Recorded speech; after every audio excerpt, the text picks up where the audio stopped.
to today's quarterly ERate webinar.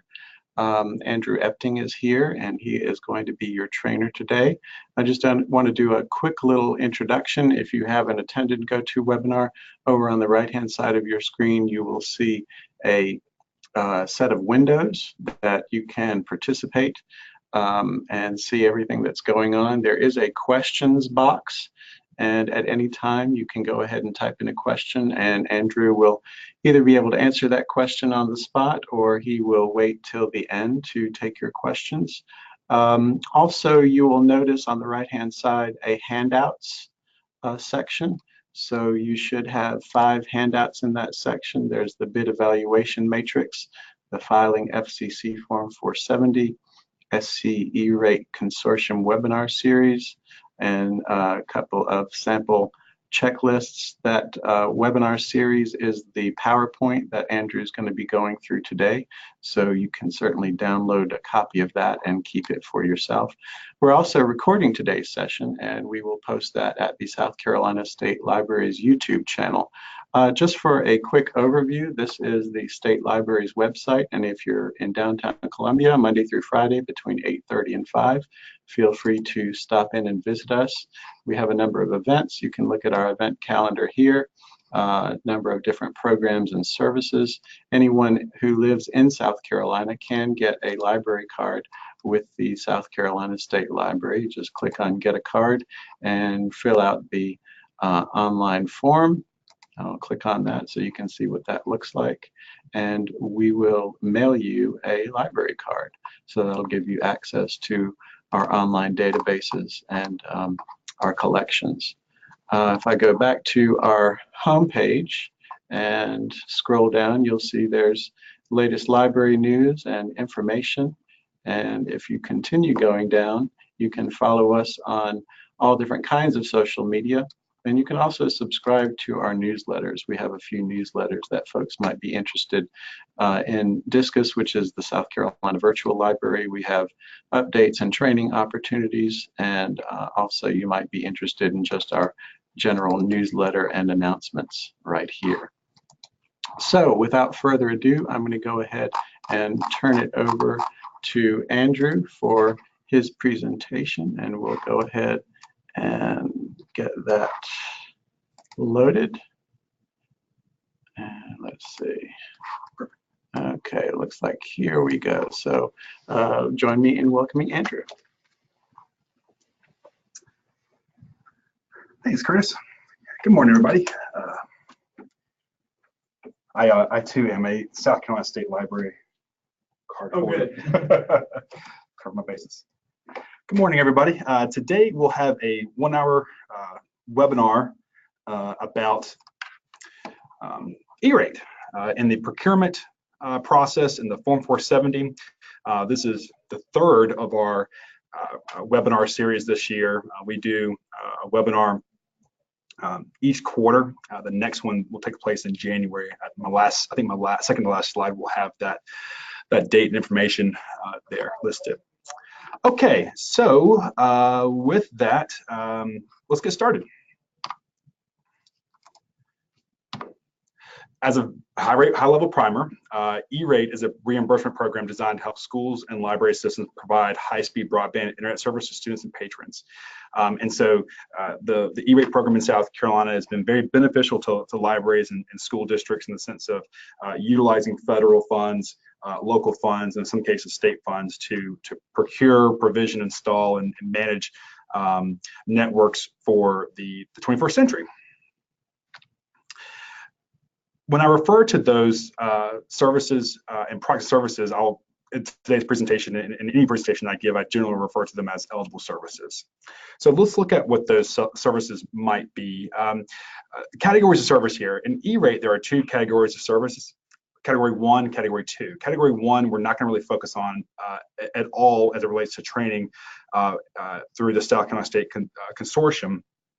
And for the reason for that is because many of the folks that we interface with and support are already members of our statewide ERate consortium, where we provision and file for those services already. What we do want to focus on are the Category 2 products and services that are eligible for E-rate funds. And so there are 3 subcategories of those Category 2 eligible products. Those are internal connections, managed internal connections, and the maintenance of those internal connections. And so let's look a little bit as to what those are in more detail. Let's see. If we were to take a school or a library, any site that you guys may manage, this could be a charter school, for example. This is a school, and in that school, there's a network.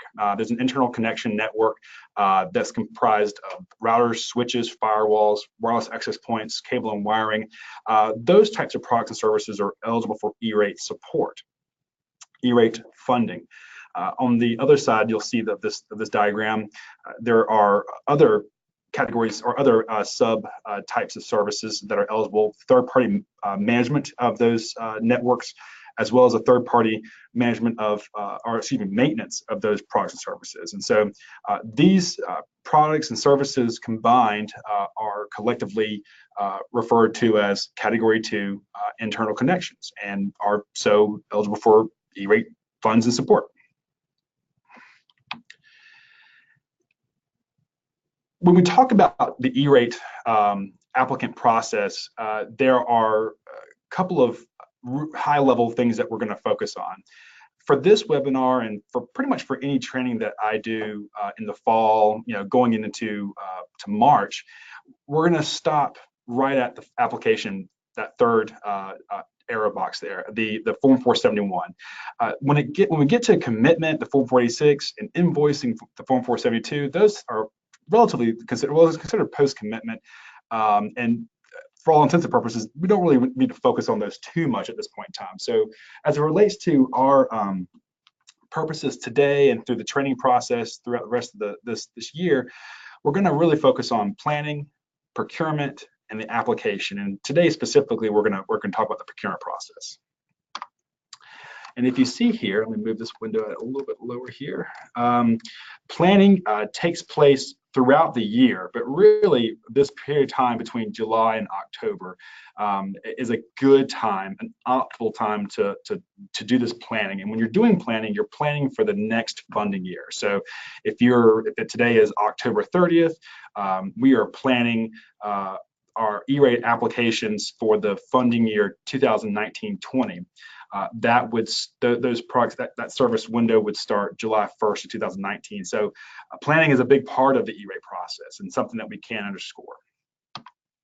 An optimal time to do your procurement, the Form 470, should you decide to go that route, is really between October and February, specifically February 20th. That's the last date that an applicant can file a Form 470 and it be eligible to be used on a Form 471 for the upcoming application window. We'll talk a little bit of detail about, well, I guess we'll talk about right now as to why that February 20th date is important. But based on our best guidance from USAC, the Universal Service Administrative Company, USAC is the company that manages the E-rate program as a federal contractor to the FCC, the Federal Communications Commission.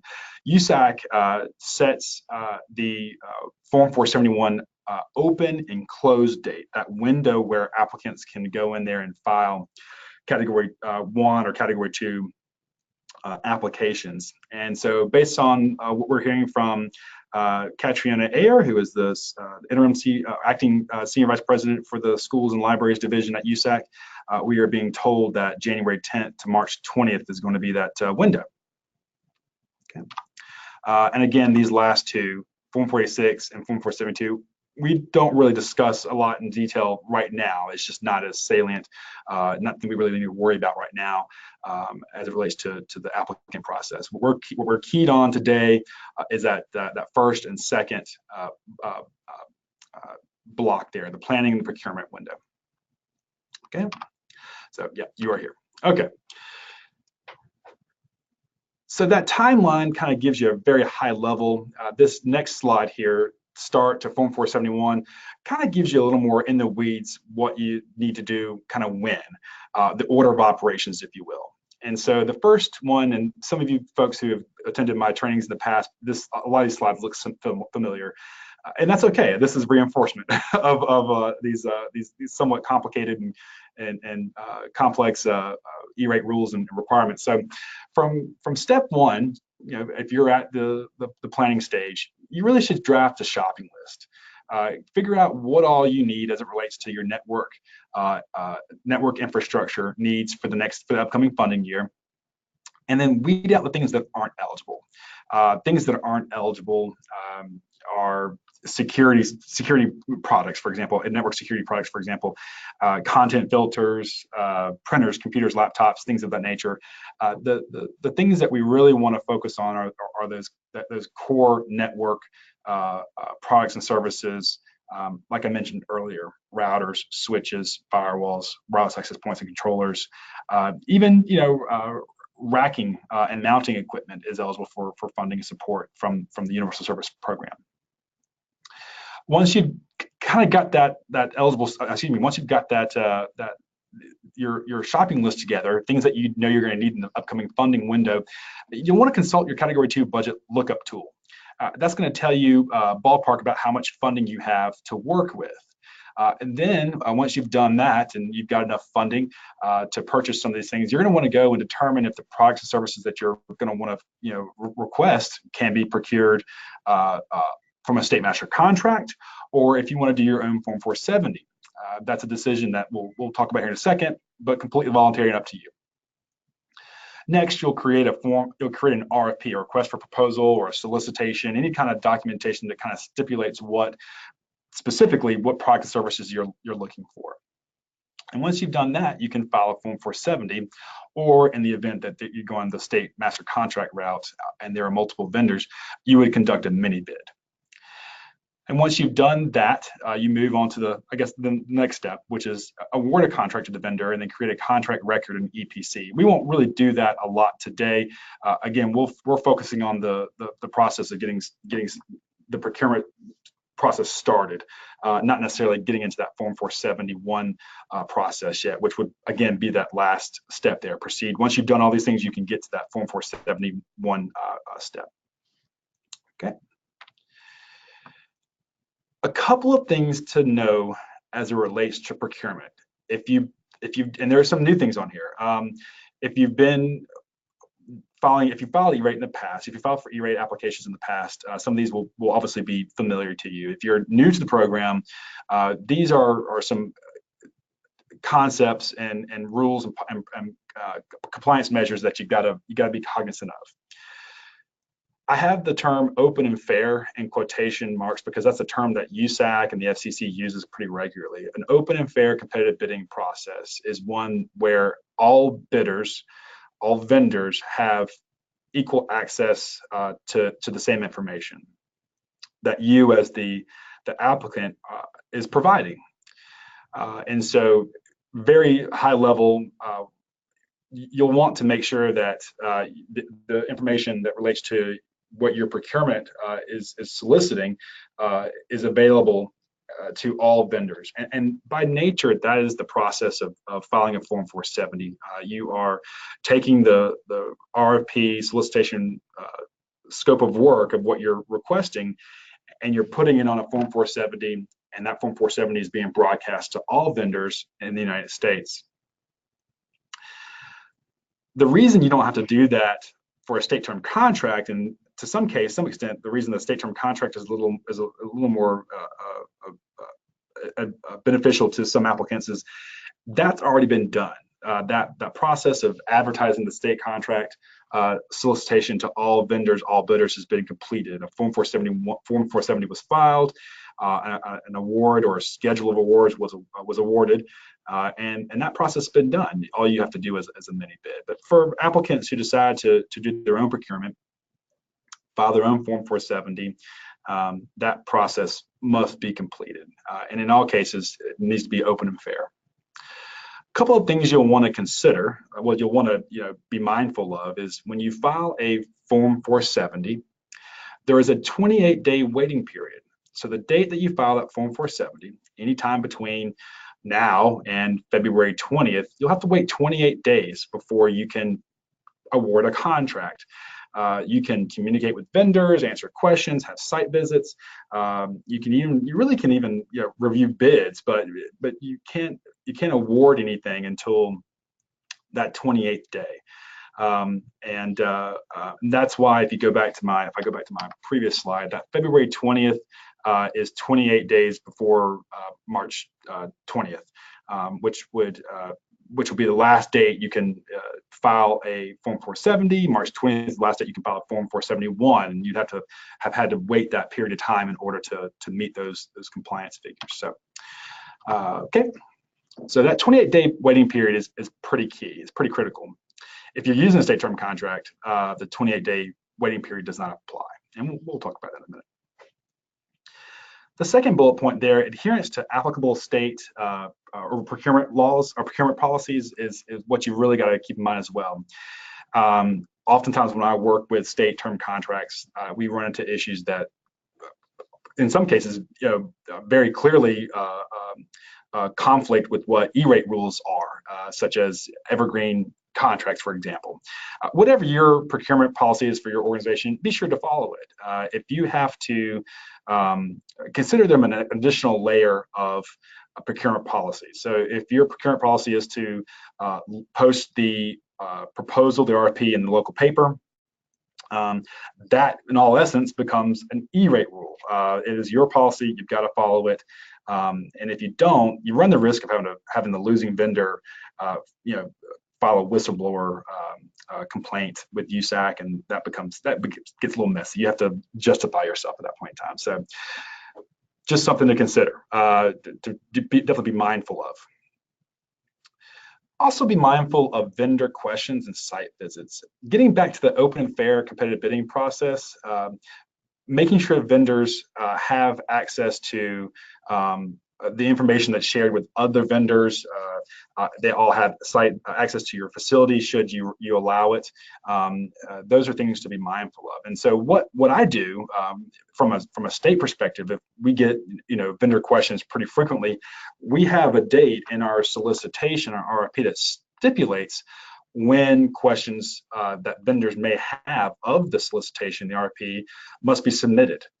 And so that's a very specific date. Everybody knows it. You have to have your questions in by X date.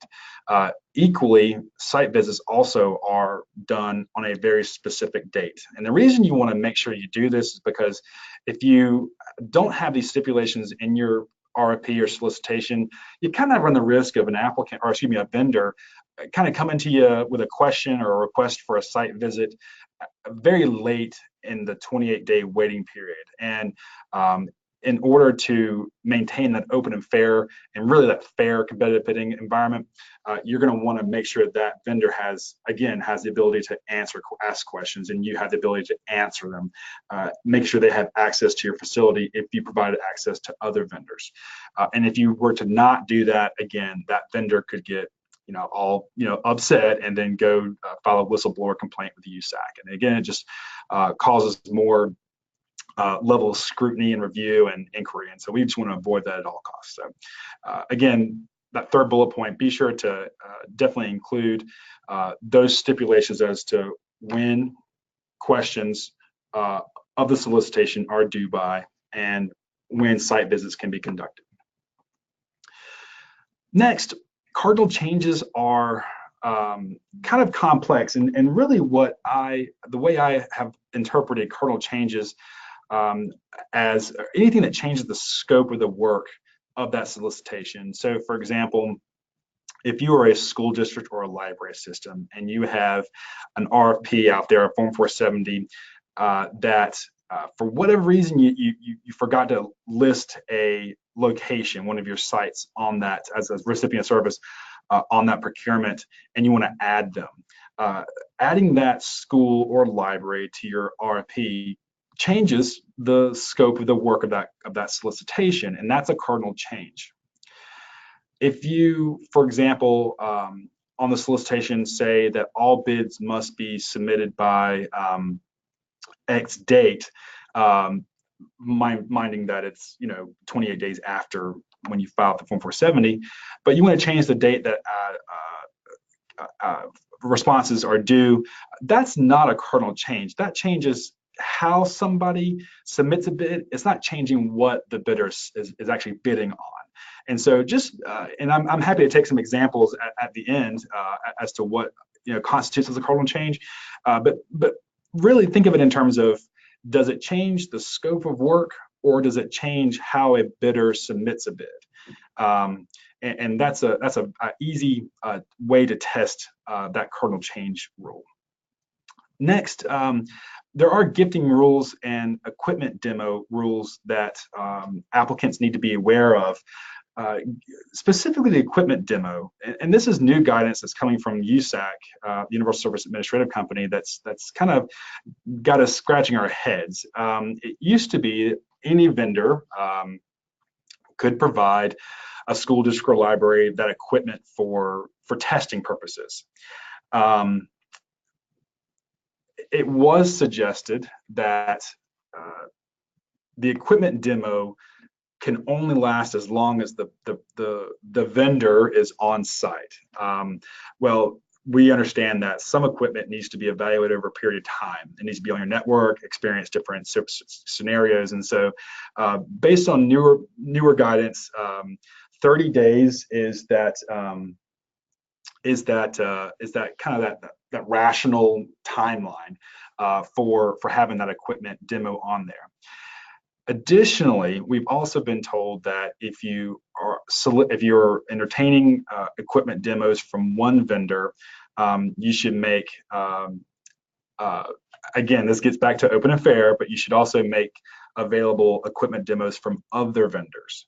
And so just want to, that might be new information to some applicants, and if it is, I'm happy to kind of discuss it at the end. But just be mindful of those rules, the equipment demo rule. And then lastly, technical assistance versus insider information. And this should seem pretty real basic. This should be a no-brainer. But just want to reiterate the fact that applicants can utilize vendors as subject matter experts. They can utilize them for technical assistance, and that's encouraged. We want to make sure that applicants include the correct information on a Form 470. However, if applicants provide any insider information to one vendor over another, that spells trouble for the applicant, obviously. Ensuring that all vendors have access to the same information at the same time is really a cornerstone of the ERate program. So those are some very important compliance issues. In South Carolina, we do not really see a whole bunch of compliance problems that relate to procurement. We actually do a pretty good job, from what it seems, competitive bidding, doing filing Form 470s, but there are occasions where we'll have issues that come up that in most cases can be cured, can be resolved. So, okay. Next, the second thing that folks will want to be mindful of as they're moving from the procurement and the Form 470 phase is to really focus on document retention as it relates to bidding documents. Winning and losing bids are subject to the 10-year document retention rule, as are the bidding evaluation or scoring documents and any correspondence with vendors. Now, this might get hairy, and as you can imagine with the state, we have large state term contracts that involve lots of different levels of correspondence. And so generally, it's a good idea that applicants communicate with vendors through really one specific point of contact. One person, where applicable, that is dealing with answering vendor questions, responding to vendor inquiries and such. And the reason for that is if you get a lot of people involved in the process of answering questions or providing guidance or things of that nature, keeping track of all that communication can be very difficult. And if you have that one point of contact communicator in your organization, that's a very easy way to defend to an inquiry or to an auditor, for example, that all the correspondence with vendors is provided and is provided from that single point of contact. Next, the next bullet point there, as it relates to asset inventories, aside from being a good network management practice to begin with, even outside of the ERate rules, you want to make sure you keep an inventory of all the products and services, really the products, that you receive through the ERate program and maintain that asset inventory for 10 years as well. Even though we understand that some hardware equipment will only last 5 to 7 years before it's refreshed, going through that process of decommissioning or removing that older equipment for newer equipment has to be reconciled on that asset inventory and kept for that 10-year period of time. When we get into next year, we'll talk about asset inventories in much more detail. This has become something that does actually affect several of our applicants in South Carolina, so something we're going to definitely want to focus on. Okay. I mentioned earlier about state term contracts, and just like the procurement process at a very high level, a state term contract is done in a very similar fashion. It's an open and fair competitive bidding process to achieve the best eligible service at the lowest price. And in doing so, we're reducing a lot of the administrative burdens that some applicants are subjected to when it comes to filing for your Form 470. In most cases, an applicant does not need to file a Form 470 if they're using a state term contract or state master contract. That form has already been filed. I say that because that many state master contracts don't require applicants to file Form 470. There are some state master contracts out there that we advise applicants to file a Form 470 on anyway. They can use the state term contract pricing as a submitted bid.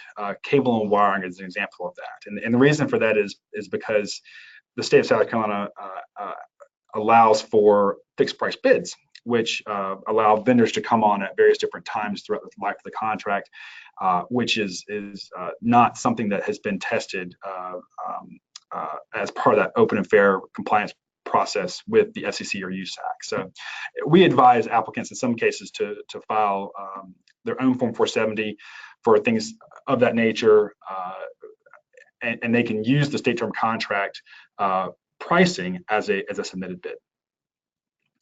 Additionally, some state master contracts provide some of the really better pricing for a better product or service, and one that also contains a service level agreement. That is not across the board, though. We oftentimes think that the value, the economies of scale is going to really provide really good pricing, but folks who have local relationships with vendors and service providers can oftentimes yield better prices, and we want to definitely encourage that. So in most cases, and in many cases, the state term contract does offer good pricing, but that's not exclusive. Okay. So a couple of things to remember as it relates to state term contracts. I mentioned earlier, schools and libraries aren't required to use a state term contract for ERate eligible product services. You can use a state term contract, but you're not required to. You can file your own Form 470. Not all state master contracts have an associated Form 470. For example, I have a Form 470 for Cisco, Hewlett-Packard, Barracuda, and other products and services, Aerohive, for example. But there are some out there that I do not have Form 470s for. And if there is a case of that, then feel free to reach out to me. I can always confirm that there isn't one has not been filed, and we can get you straight as to how to go about using the state term contract for one of your applications. I don't have it actually because it was an older version, but I will send it out to everyone who participated on the webinar today after the fact. But not all state master contracts on the state ERate consortium list contain ERate eligible products and services. That SC ERate consortium state master contract list is what I will send out. It lists all the state term contracts that a Form 470 has been filed. I will forward that updated form list to you guys all after the webinar. For example, on that bullet point, Cisco network products and firewall includes many services, many products that are not eligible for ERate support based on the type of equipment or the configuration of that particular model. And so, again, something to just be mindful of. Some of the product services on there are eligible. That's why we have a Form 470 for it, but it's not exclusive. If not, we don't want to perpetuate the presumption that, okay, if there is a Form 470 filed for that particular state term contract, everything on that state term contract is eligible for ERate funding support. And the last bullet point here before we move on, multiple vendor state master contracts will require a mini bid. It's a much more simple process. You don't have to do the Form 470. It does not come with a 28-day wait period. For a mini bid, if you've got a state master contract with multiple vendors, and many of them do have multiple vendors, all you want to do is put together a listing of the products and services you're looking for that are contained under that state term contract. Put that very concise list together.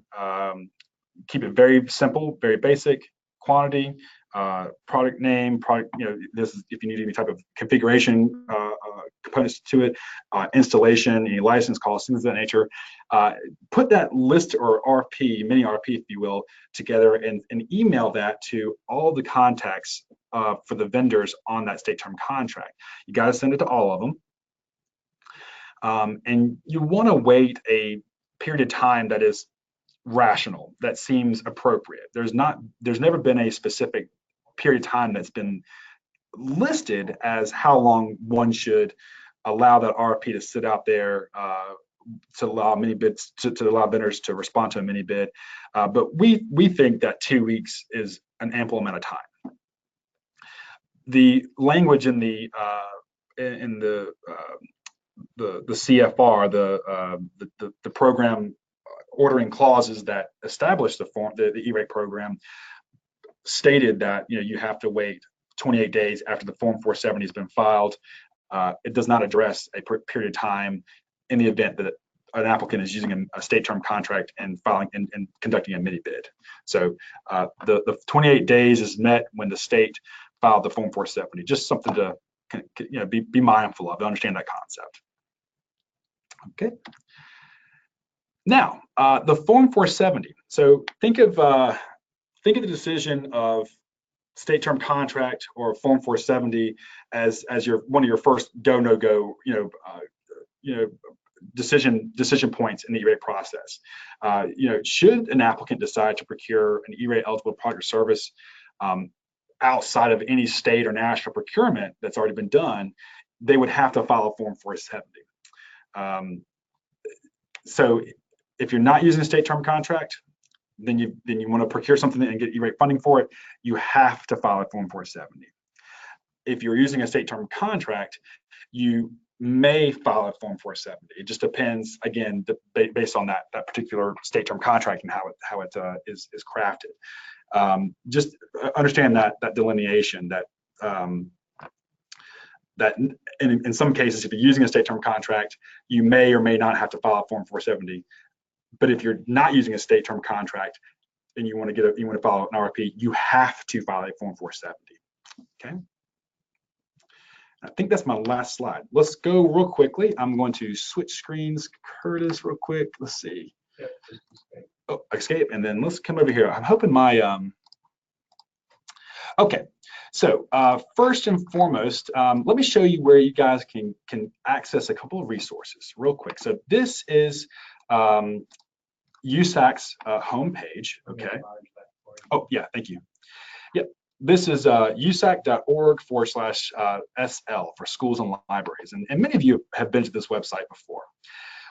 To locate the Form 470 user guide, which is actually not bad. It's a pretty good form. You'll click over here at Forms, and the very first one is the Form 470. Okay. The first document, which we have attached in the handout section, is the user guide. However, if you are one of the applicants or one of the participants on the call today, the webinar today, that may not receive services through the South Carolina ERate Consortium, and you are interested in Category 1 services, be mindful of the new Category 1 services drop-down menu. Okay, if you are requesting services for data transmission or internet service or fiber networks, you're going to want to look at this documentation and pay attention, and you are more than welcome to call or email me if you have any questions about that. This is relatively new guidance. It is a little confusing, but for the most part, they have these new drop-down menus to insert a little more granularity as the type of service an applicant is seeking for Category 1 data transmission support. So I just offer that up as, if you are interested in Category 1 services, be mindful of that reference table and call me if you have any questions. I'm happy to answer those. Okay.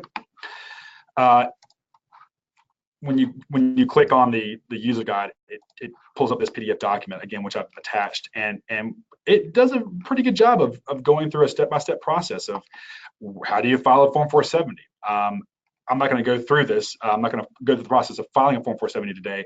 I want to arm you guys with the tools in order to review this and do it yourself. But please be it known that I am more than happy to help anybody file a Form 470, review the Form 470, the eligible services list, anything of that nature. My job is to help you guys be successful in the ERate application process, and this is step one, really. So lastly, what we'll do is let's come over here. This is Epic. For most folks, when you log into Epic, it might take you directly to your news feed here. For me, it always pulls up under my landing page, and you can get to your landing page by clicking on any time that you see the Universal Service Administrative logo here, or you go to Reports and then hit Select My Landing Page, and I'll get you there. To file a Form 470, very simple. You come over here to the right, top right-hand side of the screen, and you'll click here, File Form 470. And this will take you to another window. Form 470 can be very simple to complete. You'll provide a nickname, and we can do that. We can just test it out real quick. Test, save and continue.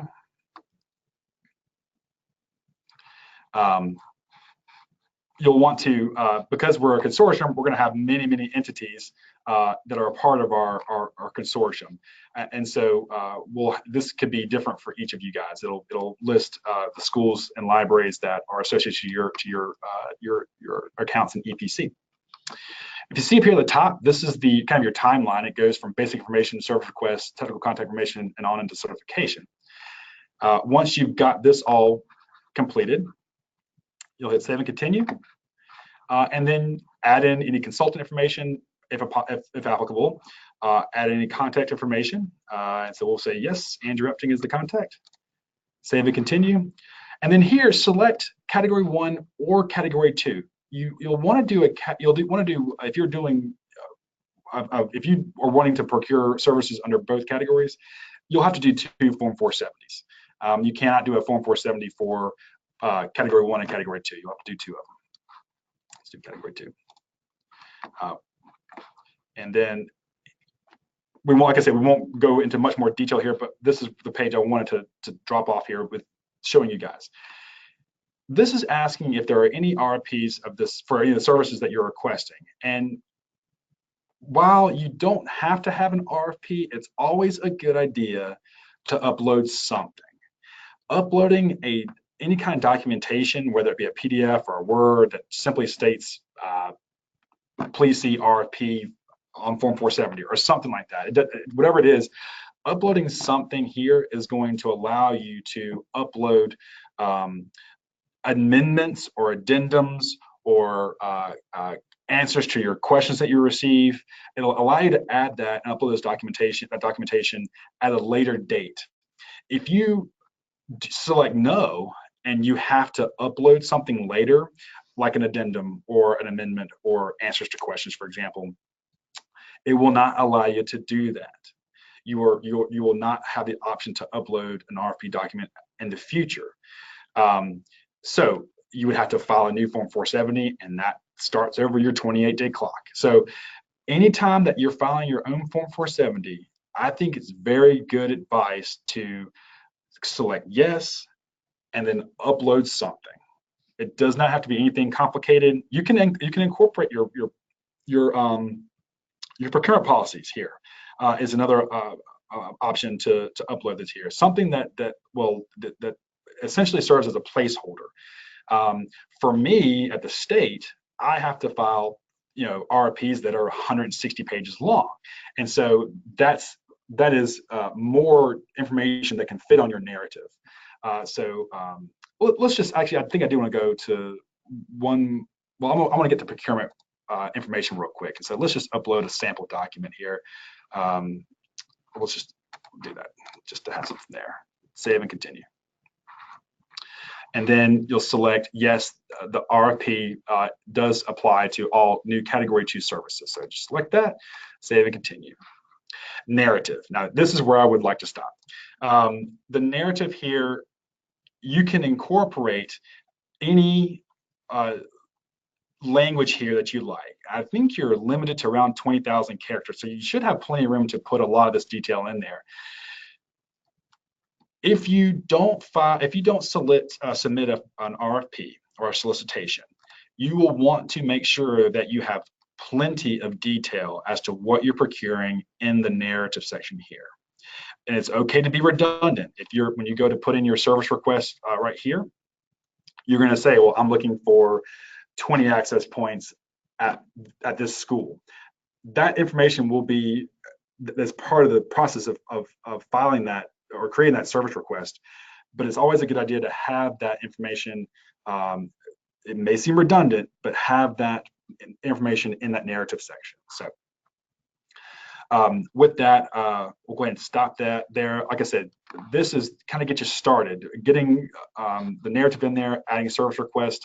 The user guide does a pretty good job of getting you there. And I think these are all, linked here. So you could, there we go, service request. Yep, so you can link directly to your service request, and I'll show you exactly how to update that information just like that. Okay. So let me just quickly discard this form, and then we got around, I'll say 17 minutes or so in the hour, and I'll open it up for Q&A. 1 second. If you are muted, attendees, there we go. So we're gonna unmute. Well, if anybody wants to use their microphone, yep. Don't unmute all of them because it'll give you too much feedback. Got it. Okay. But if anybody wants to talk, they can raise their hand. Right. So if you want to ask a question, you're more than welcome to raise your hand. Or just go ahead and type it in. Or type it into the chat bar over here. Yep.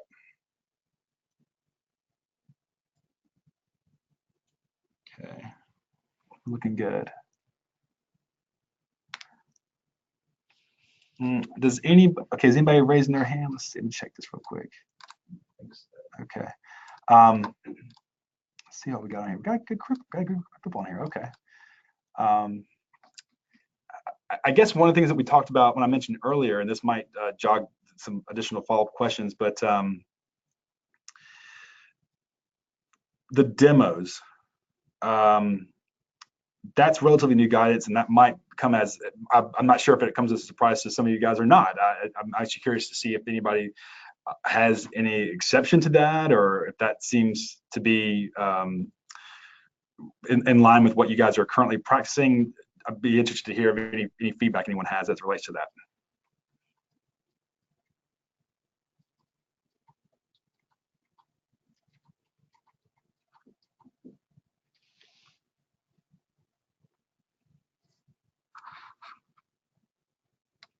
Okay. All right.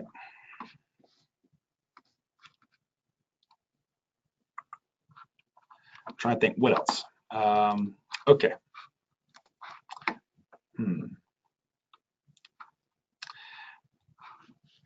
Okay, Adam's got a question here. How do we access the Category 2 Lookup Tool? All right, that's a really good question, and it all kind of gets back to here. So you'll want to come to usac.org/SL, get to the schools and libraries part. Come over here to Tools. And then when you get Tools, scroll down to Category 2 Budget Lookup. Where's that? There we go. Yeah. This tool right here. There is a user guide, and it's okay. But the Category 2 Budget Tool is located here. You will have, if you're in Epic, you will have a place in Epic that tells you what your category 2 budget tool, what your budget amount is, but be mindful that that information, that number has not been updated to reflect any category 2 funding requests that you guys may have have applied for and been dispersed funds for between funding years 2015-16 to current.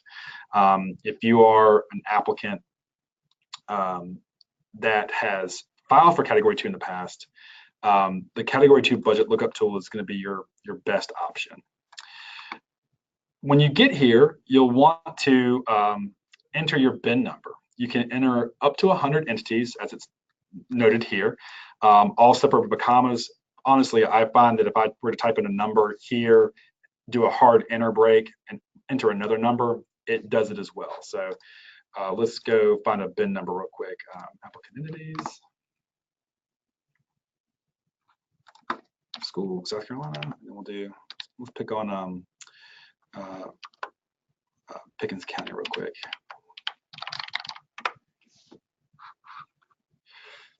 So you can't use this is your parent entity number right here, Adam. You can't use this one. What you want to do, and I always find it a good idea to open up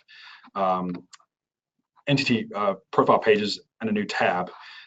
It's really hard to get back when you hit back button. It just takes more steps. For example, what I do is I come over here, select related organizations, related entities, and here are all the entities that are associated with Pickens County Library. And you're going to want to put in these numbers here. So we can do this. Let's just do a couple of your branches here. There's probably a faster way to do this, but this is how I do it. It seems to work. We'll do one more. Okay.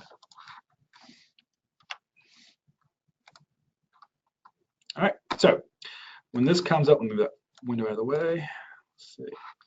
So when this comes up, again, this is going to be for funding year 2018. You do have the option to update that, but again, mindful that these values aren't quite accurate. And I just select a couple of these guys. So you guys at Pickens County Library, you got some funding that's available that you can use. So for each of your libraries, you're going to have these call out, these expand and what do you call it? Expand and minimize. There we go. I'm trying to think of another word to say opposite of that. Where you have, here's your C2 budget amount, and so this number, Adam, would be, and for anybody else on the call who's interested, this number here is what we call that category 2 pre-discount value. Okay, so this is at Village Branch Library. We take the square footage of Village Branch Library. We're going to multiply that by like $2.30 some odd cents, and that's going to get us $19,643. That's pre-discount. If you have the approved pre-discount amount is somewhat it's not intuitive, and it's somewhat of a misnomer. To my understanding, if you have a value here, that's the amount of funding that has been dispersed to your organization already. The remaining balance will be, in this case, because we don't have any funds that have been dispersed, the same as that. So this remaining balance is also a pre-discount amount. So whatever Pickens County, we're going to pick on them again, their discount rate is 60% for category 2. The actual amount of category 2 funds that they are eligible for would be 60% of 19,643. So whatever that totals up. Okay. All right, another question. Let's see, can I maximize this? Pull this out of it. There we go. Okay. All right, demo policy was not addressed in the past, but is reasonable. Typically, we do not demo Cat2 equipment since we do not generally attempt servers or network appliances. Okay, okay, that sounds good. Okay, well, that's good feedback, John. I appreciate that. When we were told this, it was kind of someone out of left field, and we were kind of scratching off. I'll say us, because ERate coordinators were kind of like, well, is this going to be something that affects applicants? You know, the always think about the risk factor in terms of, well, if an auditor were to come by or a viewer were to say, Andrew, so we understand that this equipment was on your network in a trial basis or a demo basis for 6 months. Well, we consider that a gift, and gifts aren't allowed under the ERate program rules, and we're going to require you pay back all these funds that we've given you. And so that's obviously the worst case scenario, and we don't want that to happen. So that's the reason we want to make sure that folks are mindful of what seems to be new guidance. At least to us, it seems to be new guidance. Okay.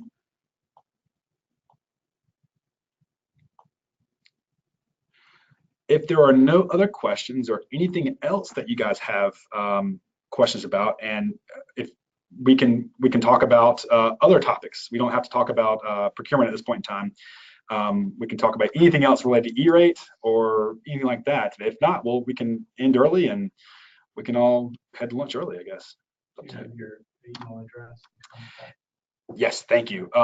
So on your screen now are the upcoming training sessions.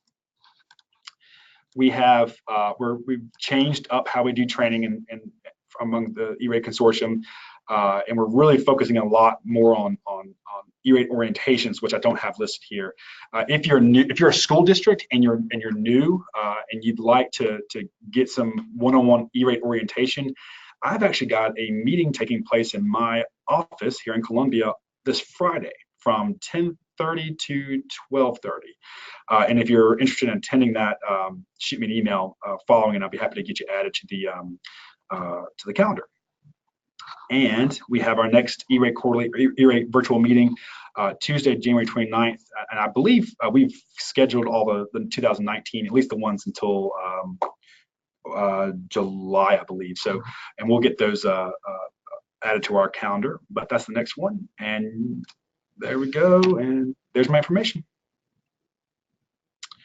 And everybody has a copy of the handouts. And like I said, I will, to the group, to everyone who has registered for the webinar, I will send that the updated state term contract list that I was referencing earlier. Okay, well, if there are no further questions, then I do appreciate all your attendance, your participation, and the questions. And you guys are more than welcome to email me, call me anytime, and happy to answer any ERate questions you have. And with that, we'll sign off. Thank you, everybody.